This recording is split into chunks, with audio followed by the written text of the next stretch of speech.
Olá pessoal, espero que todos estejam bem e dando continuidade ao estudo do gás ideal clássico. Mais um vídeo. Vídeo esse optativo, tá? Só de alguns comentários gerais em relação a o que está sendo distribuído, e lembrando que o material principal está aqui nas referências, o livro do Casquilho Teixeira e o livro do Reif. E os outros livros continuam valendo também, Greiner, Hill, Pátria, Salinas, continua tudo valendo. Bom, nosso último encontro,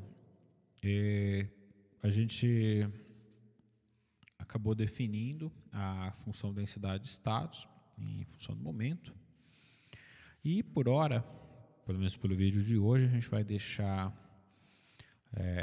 essa equaçãozinha guardada e a gente vai construir o nosso sistema partindo de um ensemble, colocando os fundamentos de ensemble, construindo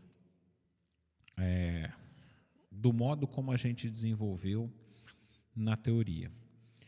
E vale lembrar que nosso objetivo de hoje vai ser calcular a função de partição, mas mais que isso, que a gente vai buscar uma variável que vai ser chamada de número de ocupação.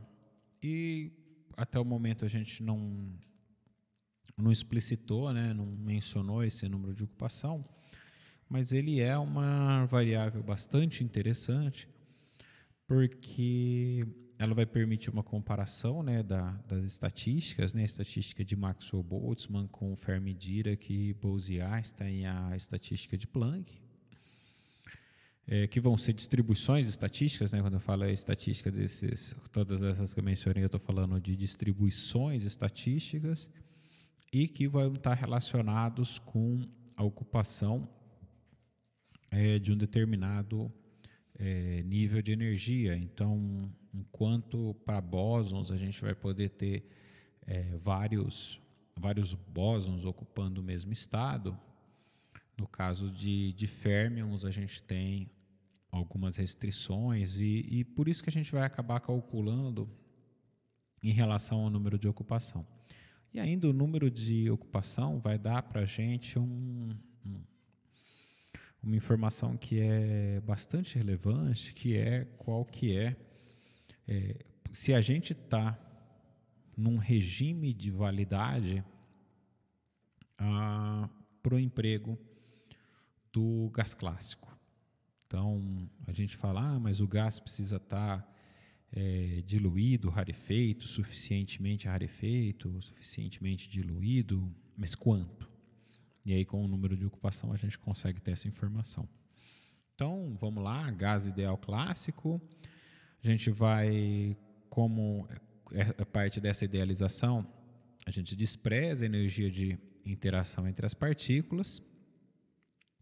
E assim, se a gente fizer isso, a energia do gás ela vai se tornar a soma das energias individuais de cada uma das partículas. Isso, como a gente vai ver, vai facilitar para a gente o cálculo da função de partição. Então, nesse caso, a gente vai estudar o caso mais simples, que é aquele onde a gente considera somente a energia cinética de translação. Bom, a gente vai supor que todas as partículas do gás elas são idênticas e, como a gente já fez previamente, que a gente vai ordenar elas energeticamente. Aqui, gente, a gente acaba usando esse epsilon para indicar que essa é a energia individual de cada partícula, tá? É a energia da partícula, não do sistema de partículas. E esse J ele vai indicar o estado individual, ou seja, em que estado, ou seja, qual energia cada uma dessas partículas, qual a energia que a partícula assume. Então, a gente vai estar considerando um gás num equilíbrio termodinâmico de temperatura, T, contido num volume V e com número de partículas fixo, N. Então, tudo nos faz crer que o ensemble mais adequado para a gente estar empregando é o ensemble canônico. Aqui, o número de partículas em cada estado individual a gente vai definir como N. Então, N1 vai ser o número de partículas que estão no estado 1, ou seja, aquelas que assumem energia E1. N2, o número de partículas que estão no estado 2. E assim a gente consegue estabelecer, dado o índice, a relação entre o número de partículas de um determinado estado e a energia daquele estado, o que é bastante vantajoso em termos de organização e de contagem. Se a gente seguir esse raciocínio, então, a energia total do meu gás, ela vai ser a soma de todas as partículas que estão no seu estado 1 vezes a energia do estado 1, todas as partículas que estão no estado 2 vezes a energia do estado 2, e assim por diante, de maneira que eu estou somando, que eu estou realizando somas individuais, ou seja, se eu tenho duas partículas que estão com a mesma energia E1, então o meu N1 é igual a 2, então seria duas energias, né? Essa energia mais essa energia, duas vezes essa energia, e que por isso que a gente acaba dando aqui a energia na forma de uma função, né? Porque ele está indicando, quando eu coloco esse N entre parênteses, ele está indicando que é esse conjunto aqui que é o que está valendo, de um determinado número de partículas com energia no estado 2, um determinado conjunto de partículas no estado 3 e assim por diante, ou seja, esse conjunto dado aqui, tá? Que vale para essa soma. Lembra que esse era o primeiro vínculo que a gente usou quando a gente estava usando o método do termo máximo no livro do Rio, ou que a energia total era a soma das energias quando a gente estava desenvolvendo pelo sistema isolado. Então, puramente aplicação. Lembra que lá a gente usou dois vínculos, então é natural que a gente tenha um segundo vínculo, que é esse dado pela equação 3, que nos diz que o número total de partículas vai ser igual ao somatório dos meus NJs. Ou seja, se eu tenho duas partículas que estão no estado J, né, no estado, vamos fazer J igual a 1, então no estado 1, e elas são as duas do sistema, ela vai ser o N total. E se eu tiver mais, ou seja, somar todos esses NJs deve me dar o valor total de N, que também, né, é a condição de normalização para o número de ocupação.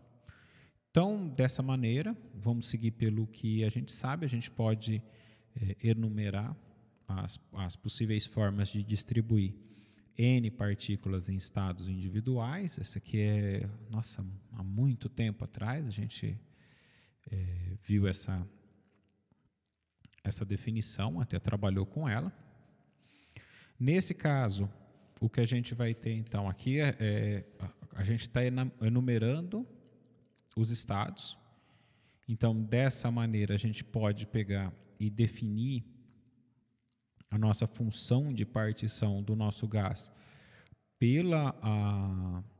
pelas maneiras de distribuir essas N partículas, ou seja, pela contagem da ocupação dessas N partículas com o peso de Boltzmann. Veja que E que é a minha energia total em relação a essa distribuição. Então, a gente pode pegar e fazer essa substituição aqui da equação 4 na equação 5, obtendo a equação 6. Então, substituir no lugar do E total, substituir a nossa equação 2, que vai ser o somatório em J de NJ e J, que é o que está apresentado aqui. E aqui tem um truquezinho que a gente acaba usando uma propriedade logarítmica aqui, né, para tirar esse N e elevar ele aqui. Vou deixar como exercício para vocês, porque não é nenhum bicho de 7 cabeças. E que, ao agrupar, então, esses exponenciais aqui, a gente consegue, então, pelo resultado dessa expressão, agrupar aqui em N. Tá? Eu vou deixar isso como exercício também, tem uma expansãozinha. É só vocês extrapolarem a expansão binomial para polinomial, que vai acabar alcançando essa brincadeira. E note uma coisa aqui, o que a gente acaba tendo aqui seria a função de partição de uma partícula, né, que seria a situação das energias que uma partícula pode assumir, que é o que está entre parênteses aqui. Então, a gente pode simplesmente fazer essa substituição aqui. E isso vai acabar sendo algo interessante, porque você vai falar assim, mas espera aí, todas as partículas têm essa mesma... Bom, vamos imaginar que a gente não tem interação entre as partículas. Então, se elas estão imersas a um banho numa determinada temperatura, isso vai estar relacionado com a distribuição de velocidades delas, ou seja, com a energia cinética. E como não tem interação, a gente vai poder calcular, então, vamos dizer assim, a função de partição de uma partícula. Então, a partir da função de partição de uma partícula, conseguir calcular a função de partição do meu sistema todo. Então, esse aqui é o intuito de já deixar aqui a função de partição referente a uma partícula. Aqui, gente, a gente vai ter... eu comentei no conteúdo em vídeo anterior, a gente tem um descuido na enumeração de estados.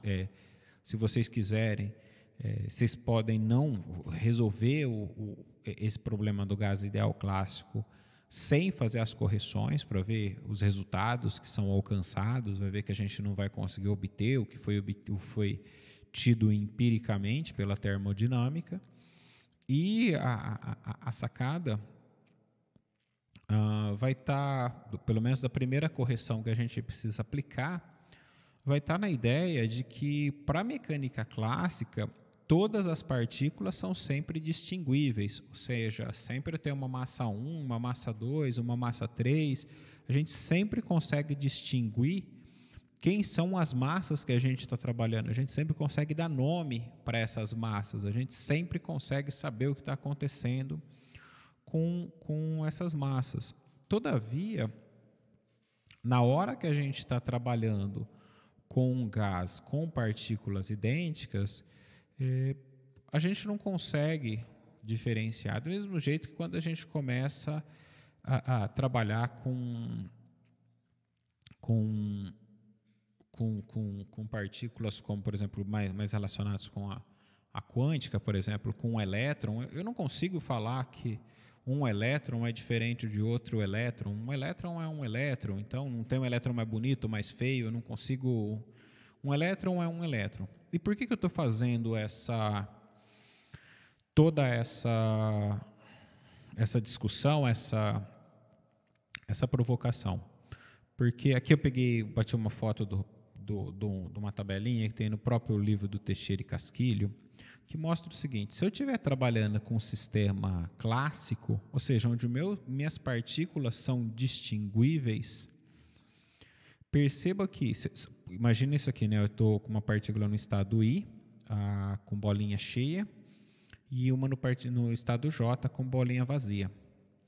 Se eu fizer uma modificação no meu sistema e trocar, por exemplo, essas duas bolinhas de posição, eu consigo identificar que eu gerei um novo estado.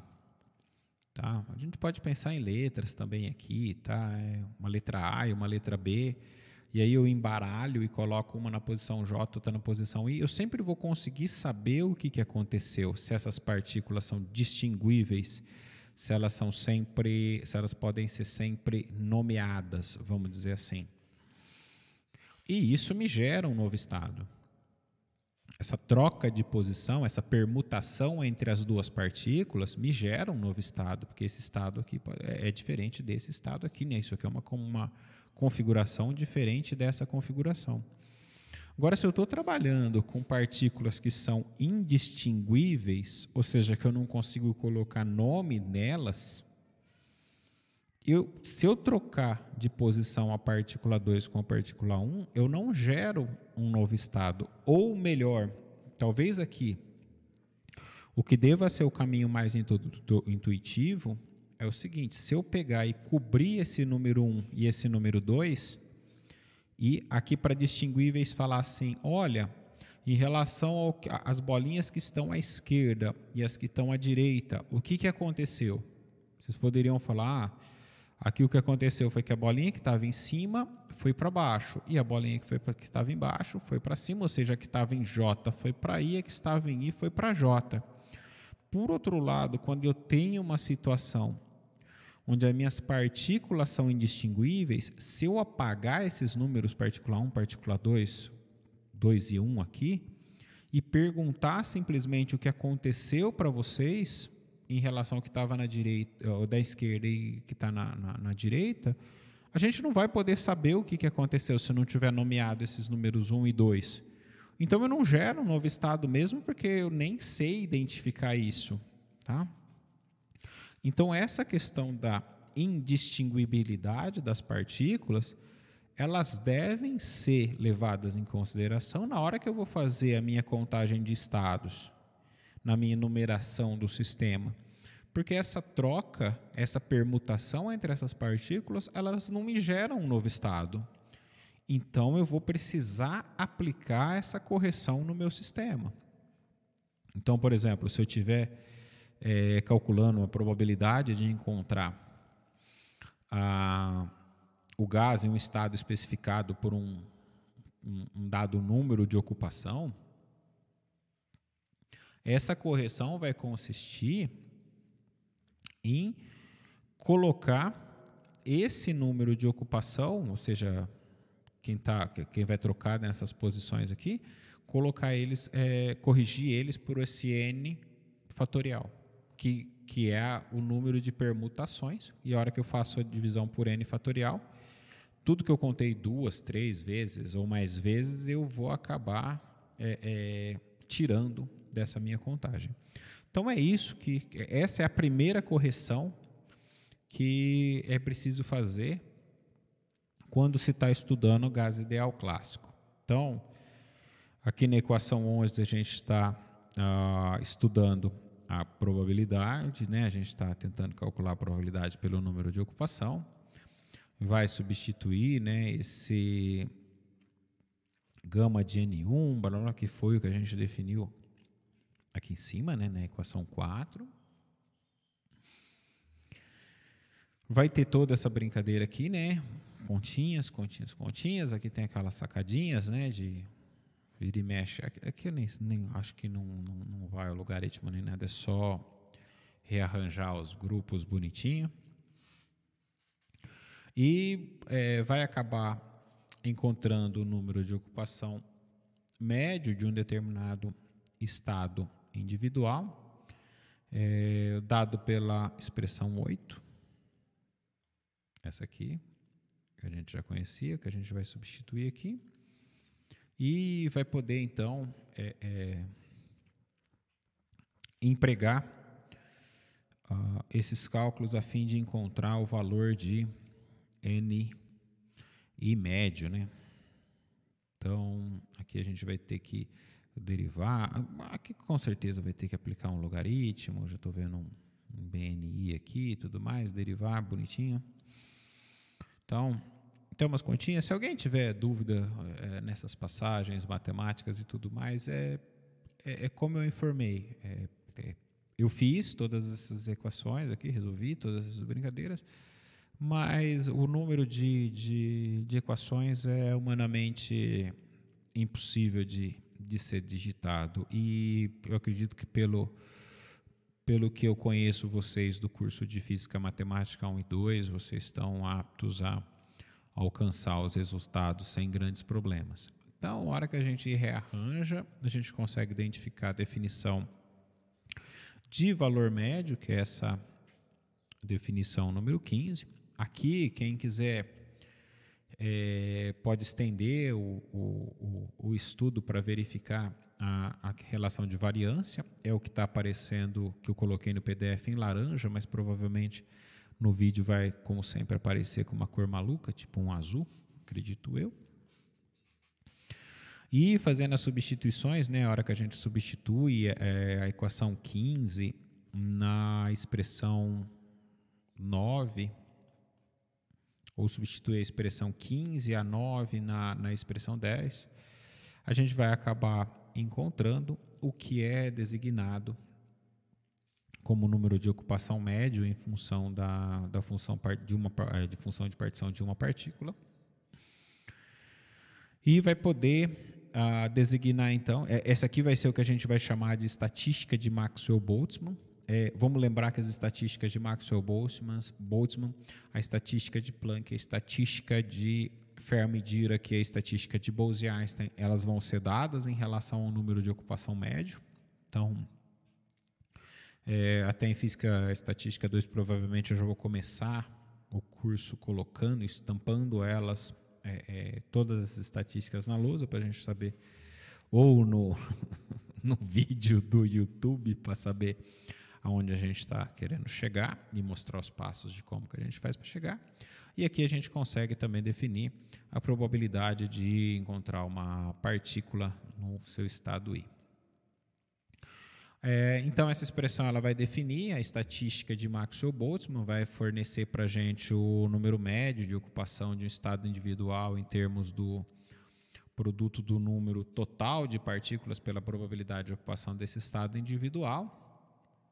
E vamos lembrar que essa probabilidade ela não vai depender da disposição das outras partículas, porque a gente está desprezando as interações entre elas.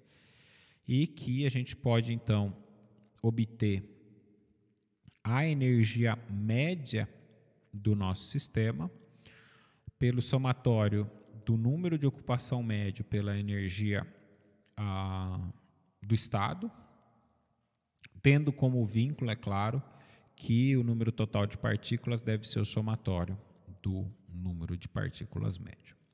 Bom, eu paro por aqui. A gente já tem um primeiro caminho, né, da função de partição. E no próximo vídeo, no próximo conteúdo, a gente vai acabar tratando agora, a gente vai recuperar a nossa função densidade de estados e então começar a partir para os cálculos onde a gente quer recuperar o que são as expressões obtidas empiricamente pela termodinâmica. Então, eu paro por aqui, a fim de manter os conteúdos em módulos meio fechados, assim, né? Meio com começo, meio, enfim, ainda que no final a gente tenha que ir juntando todo esse conhecimento para construir o que é o esperado para gás ideal clássico. Então eu paro por aqui e até breve. Tchau, tchau.